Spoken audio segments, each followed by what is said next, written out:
नमस्कार, जय हिंद, जय श्री राम दोस्तों। शिवम चौधरी ऑफिशियल में आप सबका स्वागत है।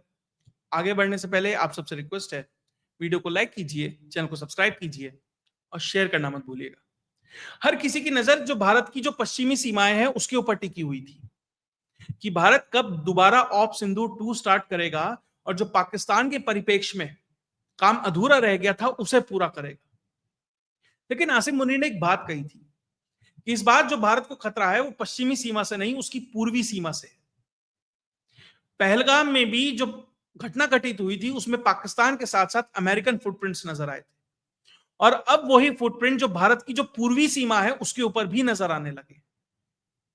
आज हम बात करेंगे कि किस तरीके से अमेरिकन सेना जैसे ही बांग्लादेश के अंदर उतरती है वैसे ही भारत अपनी फौज म्यांमार के अंदर उतार देता है। आज बात होगी कि अचानक अमेरिका को ऐसी क्या आन पड़ी कि उसे बांग्लादेश में अपनी सेनाएं उतारनी पड़ी और भारत ने म्यांमार में वो कौन सा बड़ा गेम कर दिया जो ना चाइना एंटिसिपेट कर पाया ना अमेरिका एंटिसिपेट कर पाया और इस रीजन का जो ग्रेट गेम है वो अब स्टार्ट हो चुका है। पूरी दुनिया में अमेरिका के बहुत सारे बेसिस हैं, उनमें से एक बेस है जापान के अंदर योकोटा। वहां से एक प्लेन उड़ता है C-130J ट्रांसपोर्ट एयरक्राफ्ट। उसके अंदर बहुत सारे अमेरिकी सैनिक होते हैं और वो अचानक से जो बांग्लादेश का चिटागोंग एरिया है उसके अंदर लैंड होते हैं और उसके बाद वो वहां रेडिसन ब्लू होटल है उसके अंदर जाते हैं, वहां उनका रुकने का इंतजाम होता है और अचानक से उसकी फोटो सामने आ जाती है। तो उसके बाद अमेरिका से ये पूछा जाता है कि भैया तुम चिटागोंग में कर क्या रहे हो। तो उनका जवाब है कि दो एक्सरसाइजेज ऐसी हैं जो बांग्लादेश के साथ हम कर रहे हैं। पहली है टाइगर लाइटनिंग, वो ऑलरेडी हो चुकी है। दूसरी है पैसिफिक एंगल 25। 15 तारीख से 7 दिन के लिए एक्सरसाइज शुरू हुई है।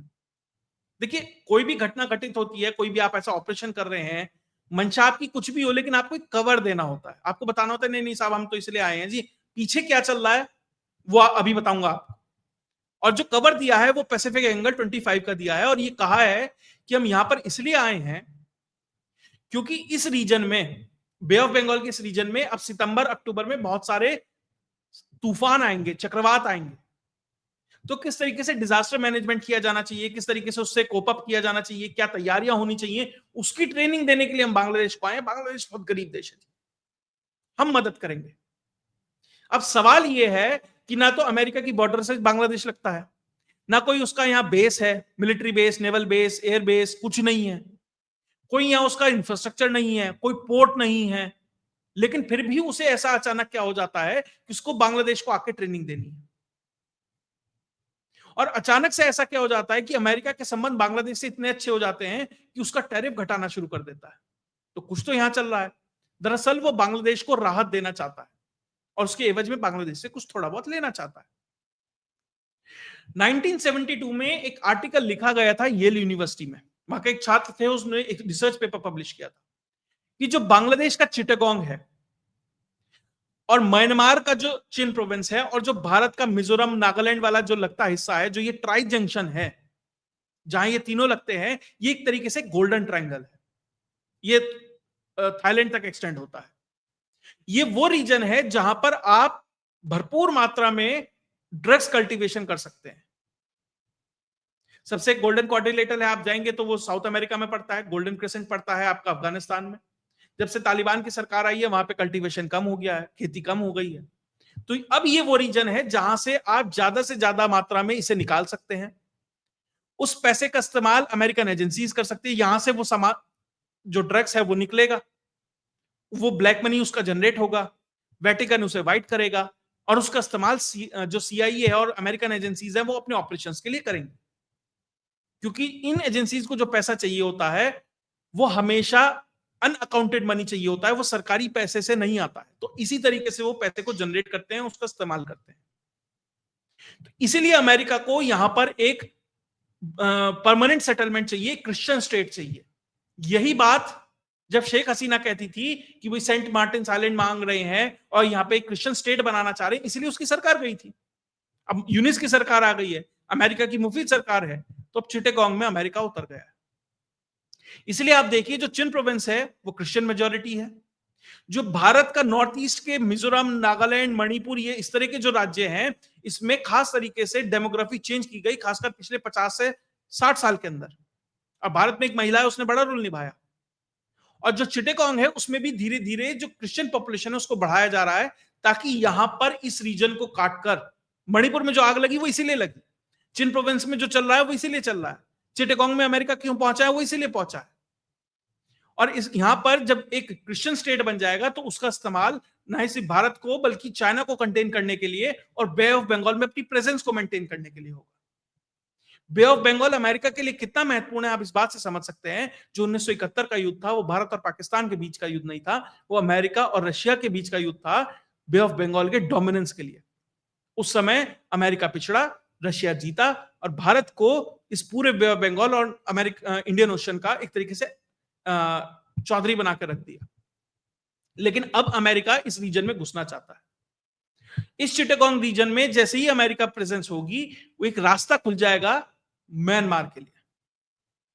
अब यहां पर सिर्फ ऐसा नहीं है कि जो ड्रग मनी है वो आएगा, यहां पर एक दूसरी और चीज है, rare earth. Rare earth element इतने महत्वपूर्ण है कि उसकी सप्लाई, अमेरिका ने सैंक्शंस लगाए चाइना के ऊपर, अरे इतना परसेंट टैरिफ, उतना परसेंट टैरिफ, ट्रंप पूरा कूद रहा था।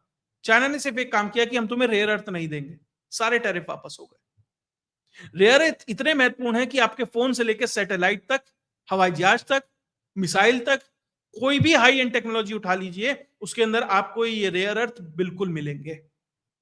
दुनिया का सबसे बड़ा जो प्रोड्यूसर है वो चाइना है, फिर अमेरिका है और तीसरे नंबर पे आता है म्यांमार, जो पूरी दुनिया का 8% रेयर अर्थ एक्सट्रैक्ट करता है और बेचता है। तो अगर यहां पे प्रेजेंस हो जाती है तो आपको नंबर 1 जो पूरा का पूरा ड्रग है उसका पैसा मिलेगा, नंबर 2 जो रेयर अर्थ है उस पर आपका कब्जा हो जाएगा, number 3 access Bay of Bengal पे आपका एक्सेस हो जाएगा, और जो नीचे मलक्का स्ट्रेट है जहां चाइना का ज्यादातर व्यापार जहां से होता है वहां पे आपका कंट्रोल हो जाएगा। तो इन 3 चीजों के लिए अमेरिका यहां पे प्रेजेंस चाहता है। और अगर अमेरिकन प्रेजेंस यहां हो जाती है तो भारत की सोवरेनिटी के लिए और खासकर उसके जो नॉर्थ ईस्ट है उसके लिए खतरा हो जाएगा। अब तो भारत को तो कुछ करना ही था, तो भारत ने कहा ठीक है साहब, आपने सेना उतारी, हम भी सेना उतारते हैं। हमने म्यांमार में सेना उतार दी। अब जो स्पुतनिक है वो रिपोर्ट कर रहा है कि किस तरीके से भारत का IL-76 जहाज 120 भारतीय सैनिकों को लेकर म्यांमार में उतरता है, और कहा ही जा रहा है कि वहां पे मिलिट्री ड्रिल होगी। अब मुझे नहीं, देखिए अब मैं बस हिंट ही छोड़ सकता हूं कि जो वहां की जो आर्मी है म्यांमार की, जो जुंता सरकार है, वो चाइनीज समर्थित है, तो उसके साथ तो भारत ड्रिल नहीं कर रहा है। ड्रिल किसके साथ कर रहा होगा आप समझ सकते हैं। अमेरिका ने बहुत सारे रेबल ग्रुप्स तैयार किए थे, क्योंकि इस सेना के जो जुंता सरकार है उसके खिलाफ म्यांमार में लड़ने के लिए, अराकान सैल्वेशन आर्मी और ऐसे बहुत कुछ है। सैल्वेशन शब्द समझिए, क्रिश्चियन शब्द है, आपको कहीं हिंदी उर्दू कहीं ऐसी जगह नहीं मिलेगा, तो समझ जाइए किस तरीके से क्रिश्चियन आर्मी तब्दील की गई वहां पर, ताकि इस पूरे के पूरे रीजन पे विद्रोहियों के माध्यम से कब्जा जमाया जा सके। अब भारत ने इन्हीं में से कुछ विद्रोहियों को एक तरीके से तोड़ लिया है और अपने साथ मिला लिया है। आपको याद होगा पिछले साल एक नेशनल यूनिटी गवर्नमेंट है म्यांमार में, उसकी एक कॉन्फ्रेंस भारत के अंदर जो Indian council of world affairs है उसने कराई थी। दिल्ली पहुंचे थे ये सब, उनसे बैक चैनल से बात चल रही है। कोवर्टली ओवर्टली भारत बहुत कुछ करता है। भारत को भी पता है कि अगर अमेरिका यहां आ जाता है तो भारत के लिए क्या खतरा है, तो वही मिरर डिप्लॉयमेंट एक तरीके से, जैसे वहां किया था ना देप्सांग में और लद्दाख में चाइना के खिलाफ, तो एक तरीके से मिरर डिप्लॉयमेंट टाइप है कि भैया तुम बांग्लादेश में करोगे तो हम म्यांमार में खेल करेंगे, और वहां पे वो अपनी सेनाएं उतार देता है। सिर्फ इतना ही नहीं, जो कचिन प्रोविंस है म्यांमार का वो रेयर अर्थ से भरा हुआ है, और वहां पे जो होल्ड है वो कचिन इंडिपेंडेंस आर्मी का है, और उसकी भारत के साथ डायरेक्ट बात चल रही है, डायरेक्ट नेगोशिएशन चल रही है। और बात यह है कि भारत की जो माइनिंग मिनिस्ट्री है, अभी जुलाई में एक बैठक हुई थी, उसने ये एक तरीके से इंस्ट्रक्शंस दिए हैं और बातचीत करनी शुरू कर दी है, और KIA को ये कहा है, जो कचिन इंडिपेंडेंस आर्मी है, उसे ये कहा है कि आप हमें सैंपल्स प्रोवाइड कीजिए, और जो पोटेंशियल कोलैबोरेशन हमें आपके साथ करना चाहते हैं कि वहां से रेयर अर्थ हम एक्सट्रैक्ट कर सकें। उसके लिए जो भारत की जो सरकारी कंपनी है रेयर अर्थ की IREL, और जो प्राइवेट कंपनी है मिडवेस्ट एडवांस्ड मटेरियल्स, वो ऑलरेडी टॉक में है। ऑलरेडी वहां से रेयर अर्थ कैसे एक्सट्रैक्ट किया जाए, क्या उसकी फिजिबिलिटी है, कितना निकाला जा सकता है, क्या सही में इतना है कि फाइनेंशियल वायबिलिटी वहां जाए, इन सब चीजों को वो एक तरीके से असेस कर रहे हैं। तो अगर भारतीय वहां पहुंच जाते हैं, भारतीय आर्मी पहुंच जाती है, भारतीय कंपनीज पहुंच जाती हैं, तो भारत धीरे धीरे अपना होल्ड वहां बनाने में कामयाब रहेगा। और जो ये कचिन प्रोविंस है, ये चाइना के यूनान प्रोविंस से भी लगता है, और बांग्लादेश पर भी जो अमेरिका कुछ करना चाहता है कि चिटगांग के माध्यम से वो म्यांमार में घुस जाए और भारत पे घुस जाए, उस पर नजर रखने के लिए बहुत जरूरी है। एक तरीके से उसे बीच में सैंडविच कर देगा, इधर भी भारत है, इधर भी भारत है, और फिर नीचे भी भारत है, या भारत का एक तरीके से इंफ्लुएंस है, ये करने का प्रयास है। इसलिए डोनाल्ड ट्रंप डाल डाल तो हम पात पात, और म्यांमार में ऑलरेडी हमारा एक बहुत बड़ा इन्वेस्टमेंट है, कालादान मल्टीमोडल प्रोजेक्ट चल रहा है, $400 मिलियन से ऊपर का है। सितवे पोर्ट हम डेवलप कर रहे हैं। तो म्यांमार को हम छोड़ नहीं सकते हैं। जैसे नेपाल में इन्होंने प्रयास किया कि जेनजी के नाम से हम तख्ता पलट कर देंगे, साहब तख्ता तो इन्होंने पलट दिया, लेकिन उस तख्ते पे आकर कोई और बैठ गया। भारत ने किस तरीके से खेल किया ये समझ गया अमेरिका, लेकिन देर में समझ आया। कुछ वैसा ही म्यांमार के परिप्रेक्ष्य में है। देखिए, आप जितना बड़ा बनेंगे, आप ये चाहते हैं कि दुनिया की महाशक्ति बने, आप वर्ल्ड पावर बने, नंबर 3 इकोनॉमी बने, नंबर 2 बने, मिलिट्री माइट बने, आप पूरी दुनिया को ब्रह्मोस भी बेचेंगे, आप पूरी दुनिया को आकाश तीर भी बेचेंगे, एयर डिफेंस भी बेचेंगे, मिलिट्री इक्विपमेंट भी बेचेंगे, आप तेल भी बेचेंगे, और आप ये सोचेंगे कोई आपको परेशान नहीं करेगा और ऐसे ही करने देगा। तो ये जो कांस्टेंट पोकिंग है, ये हमेशा चलती रहेगी, और अब इसके लिए आपको हमेशा तैयार रहना है, क्योंकि अब ये कंटिन्यू होता रहेगा। कभी सऊदी पाक की डील करा दी जाएगी, कभी चाबार में आपके ऊपर सैंक्शंस जो हैं वो लगा दिए जाएंगे, कभी बांग्लादेश में अमेरिकन आर्मी उतर जाएगी, कभी थाईलैंड में कुछ होगा, ये कॉन्स्टेंटली अब चलेगा, कभी नेपाल में कुछ होगा, और भारत को इसके लिए तैयार रहना। और वही तैयारी है कि साहब आपने, इनके शायद 55 या 60 के आसपास कुछ अधिकारी हैं, वो बांग्लादेश के अंदर उतरे हैं, 150 उसमें बांग्लादेशी हैं, और लगभग इतने हैं, उनकी पूरी की पूरी ड्रिल चल रही है। भारत ने कहा अच्छा 60 उतारोगे, साहब 120 पहुंचाओ म्यांमार में। मैसेजिंग है, क्योंकि जब आप अपने लोगों को वहां पहुंचाते हैं, तो आप वहां एक तरीके से इंटेलिजेंस नेटवर्क भी डेवलप करते हैं। अब लोग कहेंगे कि आप इतनी इंटरनल चीजें क्यों बता रहे हैं, ये वो चीजें हैं जो ऑलरेडी ओपन सोर्स में है, जो बात ऑलरेडी सामने आ चुकी है। तो ये साफ दर्शाता है कि भारत किस तरीके से जो तैयारियां हैं म्यांमार से बांग्लादेश को काउंटर करने का प्रयास कर रहा है। और अब बात तो यह भी चल रही है कि भारत जो जुंता सरकार है म्यांमार में, डायरेक्ट उनसे बातचीत भी कर रही है कि स्टेक्स दोनों जगह बने रहे, कि भैया अगर रिबेल कहीं 3-5 करने लगे तो आर्मी से भी बात की जा सके, और आर्मी अगर ज्यादा परेशान करे तो रिबेल ग्रुप उसे काउंटर करने के लिए है ही। और ये दोनों ही ग्रुप ऐसे हैं जो अमेरिका के पक्ष के नहीं है, और रेबल ग्रुप को तो भैया पैसा चाहिए, जो देगा वो खेल होगा। तो निश्चित तौर पर भारत के लिए फिलहाल यहां पर अपना जो स्थिति है वो ज्यादा बेहतर है। और ध्यान रखिएगा, मणिपुर में भी जो सब कुछ हुआ कुकी और मैती के बीच में, जो कुकी थे उन्हें जो हथियार है, जो सप्लाई है, जो सब कुछ है, वो इस म्यांमार के माध्यम से ही पहुंच रहा था, और वो सारा का सारा जो बैठा है ना ऑरेंज ग्रम, डोनाल्ड ट्रंप, अमेरिका, वो सब सप्लाई कर रहे थे। तो इसीलिए भारत उस चीज को समझ रहा है, और भारत में बैठे बहुत से लोग हैं, अरे मणिपुर में क्यों नहीं बोलते, मणिपुर में कुछ नहीं करते। अरे साहब, आपको सिचुएशन पता है, जानबूझ के आपको पता है वहां पर किस तरह का एक इंटरनेशनल ग्रेड गेम चल रहा है, और एक व्यक्ति दिल्ली में बैठा उस एरिया को बचाने के लिए लगा हुआ है, उसे कंटेन कर रहा है, प्रयास है। क्योंकि जिस तरह का इनॉर्मस अमाउंट ऑफ मनी, जबरदस्त पैसा वहां पर फंड किया जा रहा है, क्योंकि वहां पर जबरदस्त पैसा कमाने की अपॉर्चुनिटी है। इसीलिए ये जो गेम है अभी और इंटेंसिफाई होगा, अभी और बढ़ेगा। लेकिन त्रिपुरा के वो जो राजा थे, त्रिपा मोता करके जो पार्टी चलाते हैं, उनकी एक बात मुझे बड़ी अच्छी लगी। 50-60 किलोमीटर का ट्रैक है, काट दीजिए।